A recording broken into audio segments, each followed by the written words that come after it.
कर रहे भाई। नमस्कार, आप देख रहे हैं एसपी न्यूज उत्तराखंड।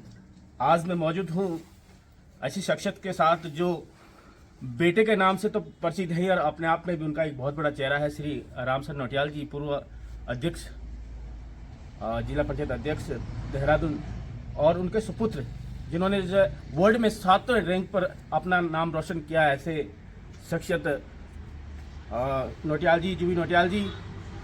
सीधा रुख करते हैं नौटियाल साहब, आपके साथ चर्चाएं करते हैं जो अयोध्या को लेकर के पूरी जो दुनिया राममय हो चुकी है, इस संबंध में थोड़ा सा आपसे कुछ खास बातचीत करते हैं। जानते हैं कि किस तरीके से आपके जो विचार हैं और आपके भाव है, और आपका बेटा जो माननीय नरेंद्र मोदी जी ने उनका जो गाना मेरे राम आए हैं उसको भी पसंद किया है, उस सिलसिले में सीधी बात करते हैं। सर, पहले तो सर आपका स्वागत है। और सर, अयोध्या को लेकर के 22 तारीख को जो है प्राण प्रतिष्ठा भी है श्री रामचंद्र जी की और मंदिर पूजन भी है, तो इसको लेकर के आपके भाव क्या है? आप थोड़ा सा। मैं तो बहुत भाव विभोर हूँ, बहुत खुश हूँ, बहुत प्रसन्नता है। हिंदुस्तान जो था बावर उत्तराखंड की बात तो वही है, साथ में हिंदुस्तान और पूरा विश्व इस इवेंट को खुशियाँ मना रहा है। आप देख रहे हैं चारों तरफ श्री राम जी का ही परचम लहरा रहा है। ये तो बहुत ही प्रसन्नता का इवेंट है हमारे लिए, इसलिए भी कि हम उस पीढ़ी के नहीं रहे। कई पीढ़ियाँ चली गई जब ये मंदिर जब तोड़ा गया और मस्जिद बनाई गई, लेकिन आज जब पुनर्स्थापना जो है भगवान रामचंद्र जी की रामलला की मूर्ति की हो रही है, तो क्षण में उस सदी में हम जी रहे हैं, हम अपने आप से आँख से देख रहे हैं, तो इससे बड़ी प्रसन्नता की कोई बात नहीं है जी। तो आपने सुना भी कि प्रसन्नता वाकई में ही जो है दिल को एक सुकून सा मिल रहा है कि हम आप पुनः फिर श्री रामचंद्र जी को देख पाएंगे, अयोध्या को देख पाएंगे और उस मंदिर को देख पाएंगे जिसके बारे में हमने सुना था। सर, जिस तरीके से अभी माननीय नरेंद्र मोदी जी ने जो है आपके सुपुत्र का जो गाना है मेरे राम आए हैं वो पसंद किया, ट्वीट भी किया है उन्होंने कि ऐसा रंगमय गाना जो है हमने आज तक नहीं सुना है। तो किस तरह की खुशियाँ आपको माननीय नरेंद्र मोदी जी द्वारा जो तारीफ जो कर रहे हैं नौटियाल जी की, उसके बारे में क्या कहेंगे? हमारे माननीय प्रधानमंत्री जी इस समय हिंदुस्तान के ही नहीं विश्व के बहुत बड़े बड़े लीडर्स में एक हैं। और ये कोई ऐसा नहीं है कि ये महारत कोई ऐसे ही हासिल हुई है। उनका ज्ञान है, उन्होंने बहुत कुछ जानकारियाँ हैं, उन्होंने बहुत कुछ सीखा समझा है, बहुत ही ऐसी जगह से उठ कर के आए हैं। तो ये तमाम चीज़ें उन्होंने अपने जीवन में देखी है, और उसमें से एक गाना भी सुना अपने जीवन में, तो उन्हें बहुत अच्छा लगा होगा। और मैं कहता हूँ कि मैं तो बहुत ही इस गाने से का तो कुछ बात ही कुछ और है। भजन हम भी सुनते रहते हैं। जुबिन ने और भी कुछ भजन गाए हैं, एक नारायण जी गाया है, और एक गाना अभी आ रहे श्री राम जो अभी भारतीय जनता पार्टी के हमारी पार्टी के हेडक्वार्टर से रिलीज हुआ है, वो परसों ही रिलीज हुआ है। वो भी अपने आप में बहुत ही अच्छा भजन है। वो प्रसन्नता है, मेरा क्षेत्र प्रसन्न है, उत्तराखंड प्रसन्न है। और मेरा सुपुत्र, आप कहते जरूर हैं, अब तो जुबिन जो है सभी का सुपुत्र है, और हमें तो मिलने का भी थोड़ा दिक्कत होती है कभी कभी। वह 3 महीने तक मुलाकात नहीं हो पाती है, तो चलो ये किसी की बात कुछ कर रहा है, देश के लिए कर रहा है, बहुत ही प्रसन्नता है बात की। जी, तो आपने सुना अभी कि कहीं ना कहीं जो माँ बाप होते हैं, अगर बच्चा अगर नाम रोशन करता है तो माँ बाप कहीं ऊपर उठ जाते हैं, सीना जो है गौरव से अपने आप को मानते हैं। तो सीधा सर, कहीं ना कहीं जिस तरीके से जो है अभी राम मंदिर को लेकर के उत्साहित पूरी दुनिया हो रही है, लेकिन कुछ अपोजिट लोग जो पार्टी के लोग हैं किस तरीके से टिप्पणियाँ जो उस पर डाल रहे हैं, तो इस पर क्या कहेंगे आप? यदि जो लोग रामचंद्र जी को कोई पार्टी का मानते हैं, तो मुझे तो उनका तो भगवान ही मालिक है। मैं कहता हूँ उनके मालिक भी भगवान श्री रामचंद्र जी है, और उनके दिमाग को तो मैं क्या कहूँ, उनका क्या दिमाग है। भगवान रामचंद्र जी तो मानव कल्याण के एक प्रतिमूर्ति रहे हैं और आज हैं।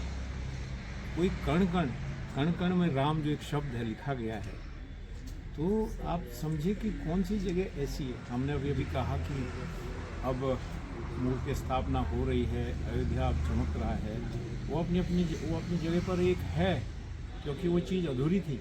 लेकिन उसके बावजूद भी जब ये था नहीं, जब अयोध्या का ये सब चल रहा था आंदोलन, तो तब भी कंकण में राम, हर गांव में, हर शहर में, छोटे बड़े शहर में रामलीला का मंचन, भगवान श्री रामचंद्र जी की लीला का मंचन, ये सब होता सर है। हमने सुना है आपने खुद भी बचपन में राम का पाठ अदा किया है। हाँ, बचपन में राम का पाठ अदा करता जब मेरे गांव में रामलीला होती थी। जी जी।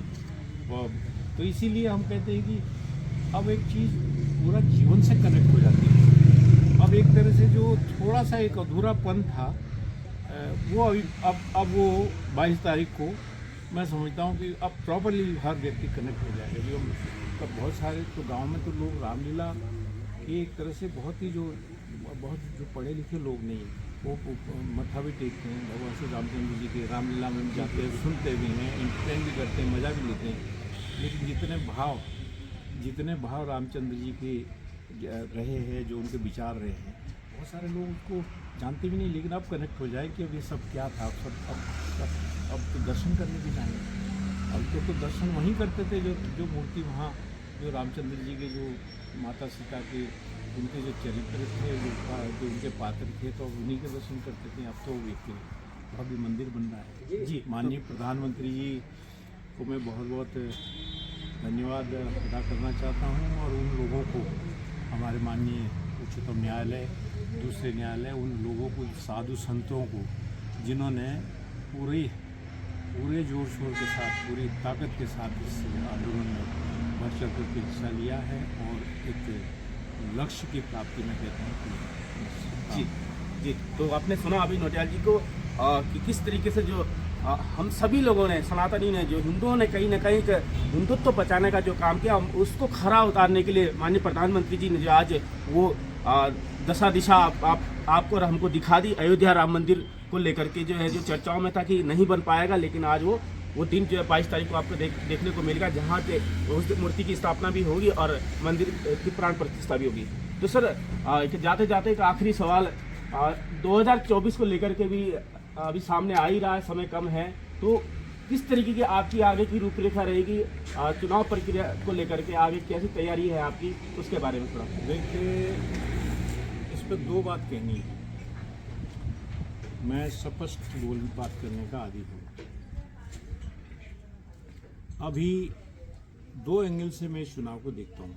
राष्ट्रीय स्तर पे नरेंद्र मोदी जी के सामने कोई कैंडिडेट ही नहीं मुझे दिखाई देता है। ये जो खिचड़ी पका रहे हैं, ये कुछ नहीं है, ये सब खत्म होने वाला है। केंद्र में नरेंद्र मोदी जी के नेतृत्व में केंद्र सरकार बनेगी 2024 में। लेकिन यदि मैं जहाँ से चुनाव लड़ रहा हूँ, चक्राता के परिप्रेक्ष्य में देखिए, और पिछला आप लोकसभा में यहाँ हमेशा भारतीय जनता पार्टी जी पीछे रही है लोकसभा में। जी असेंबली में, इस असेंबली में हम लोग पीछे रहे हैं।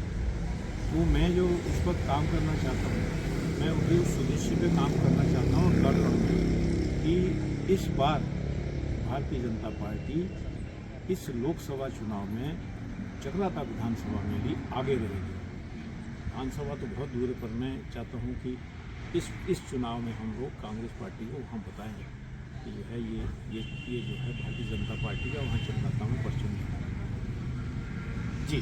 तो आपने अभी सुना नौटियाल जी के चुनाव को लेकर के किस तरीके जो आगे की रणनीति है, जो आगे की तैयारियां हैं, और राम मंदिर को लेकर के भी अभी चर्चा नौटियाल जी के साथ हुई है। सर एक अहम सवाल जो छूट गया है, सर आपकी किस तरीके की तैयारियां हैं अभी जो 22 तारीख को लेकर के राम मंदिर पे जो स्थापना हो रही है? 22 तारीख को घर में पूजा अर्चना करेंगे अपने परिवार के साथ, और मैंने ये एक तरह से स्वयं ही अपने स्तर से ही एक निर्णय किया है कि जो हमारे जो आश्रम है, अनाथ आश्रम, वहाँ जा कर के कुछ फल और कुछ कंबल वितरण करूँगा बच्चों के लिए। ज़्यादा समय है, और कुछ देहरादून में भी कुछ फुटपाथ पर और कुछ ऐसी जगह पे लोग बाहर बैठे दिखते हैं कि रात में टूटते रहते हैं, अलाव जलाते हैं। तो मैं सोच रहा हूँ वहाँ पर भी कुछ जगहों पर जा करके जहाँ जहाँ ऐसी जगह है वहाँ जा करके उन लोगों को कम्बल का मैं वितरण करूँगा, ये मैं करना चाहता हूँ। जी, बहुत सुंदर धार्मिक कार्य आप कर रहे हैं सर। अभी माननीय प्रधानमंत्री जी का जो निमंत्रण है आपके सुपुत्र जुबिन नौटियाल जी को मिला है अयोध्या आने के लिए, तो इस पे किस तरह की खुशी आपको महसूस हो रही है? देखिए, अब जुबिन नौटियाल के गाने वहाँ बज रहे हैं बारी बारी से। तो आज जुबिन लखनऊ पहुँच गया है। आज शाम को 6 बजे आज तक का एक बहुत बड़ा साहित्य आज तक के नाम से कार्यक्रम हो रहा अम्बेडकर स्टेडियम में, बहुत बड़ा प्रोग्राम है।